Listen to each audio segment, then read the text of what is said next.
Hello， 我是露露。今天这一集我要用小圆柳的排列式的花型加以变化，来呈现一幅画作。这是画家保罗·克利在1925年完成的鱼之魔法。画面中有很多不同的元素，包括了鱼、人形、时钟、植物，还有象征建筑物的线条等等。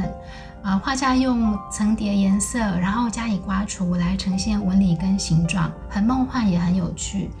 我先简单介绍一下用的花材，包括了糖棉、天堂鸟、黑藤子、火鹤，还有针钿花以及土香跟牛角茄。我要用这7种花材来尝试插出这一幅画。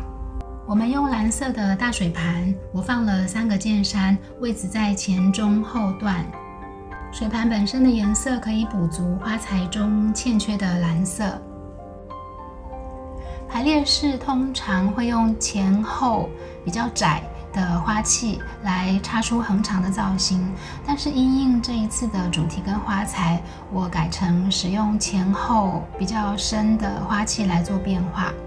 我们先把排列式的基本框架插出来，让大家先有一个概念，然后再进入变化。先用黑藤子跟天堂鸟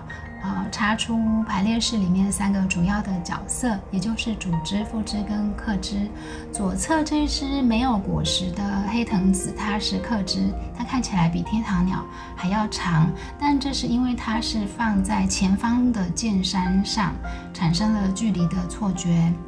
真正比较长的是右侧的这一只天堂鸟，但是当然最长的是我们最后方的这一只主枝。我用它象征画里面的长斜线。我现在用了另外一只黑藤子来代替刚刚的副枝的天堂鸟，然后我要将天堂鸟全部都往前大幅度的倾倒，来模仿出画面中像是鱼的形状。这样想必大家就明白为什么我会选择前后比较有深度的大水盘来插这个作品了。接着我们可以用不同的花材来呈现画中不同的元素，像是用火鹤来呈现粉红色的鱼形，用糖棉呈现绿色的球状物，还有用牛角茄来捕捉活泼的人形，还有用针钿花来呈现右上方的那朵红色的花朵。这个作品我是用排列式为框架，再加上自由插花的手法，技巧本身不难，但是在风格的呈现上蛮有挑战性的。我想跟大家分享一下。首先是画面的空间感，在这个画里面，像是鱼，它不像是在水里游，而是像漂浮在空中。每个元素之间像是维持着一种固定的距离跟秩序。如果只用一般聚散有度的插花方式，其实很难捕捉到这种独特的精神。